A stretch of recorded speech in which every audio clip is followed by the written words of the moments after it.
புரட்சித் தலைவர் எம்ஜிஆரும் பிரபாகரன் என்கிற புத்தகம் வெளிவந்திருக்காங்க. அங்கே இருக்கா? ஏன் ஜோர்சி காஸ்டனாடா எழுதிய வாழ்வும் மரணமும் எர்னஸ்டோ சேக்குவேரா புத்தகம் அங்கே இருக்கா? அதெல்லாம் இருந்துச்சு, நான் பார்த்தேன். பார்த்தீங்களா? முற்போக்கு வந்திருக்காங்களா? அப்போ சினிக்கூத்து அதுவும் வந்திருக்கணுமே. ஏன்னா சினிக்கூத்தை வெளியிடுகிற நக்கீரன் ஒரு இதழ், அவர் இப்போ வாய்க்கு வந்தபடியெல்லாம் தமிழக வெற்றி கழகத்தை வசைபாடி கொண்டிருக்கிறார். நரமீசை நக்கரன் அவர் பேர். நான் ரொம்ப மரியாதை வச்சுருந்தேன். இவ்வளவு கீழ்த்தரமாக இழிவாக ஒரு பேட்டிக்கு ஏதோ 5 லட்சம் கொடுப்பதாக சொல்லுகிறார்கள். வாங்கி கொண்டு பேசுகிற தருதலைகள். அப்போ நரமீசை நக்கரன் எதை வேணாலும் தமிழ்நாட்டில் பேசலாம், தாவை பார்த்து கொண்டு இருக்குமா? வச்சு செய்கிறாங்க. தெரியுமில்ல உங்களுக்கு?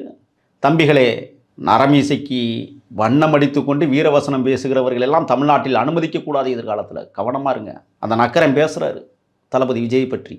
அவன் வாடா போட, நான் உங்களை பேசிடலாமா?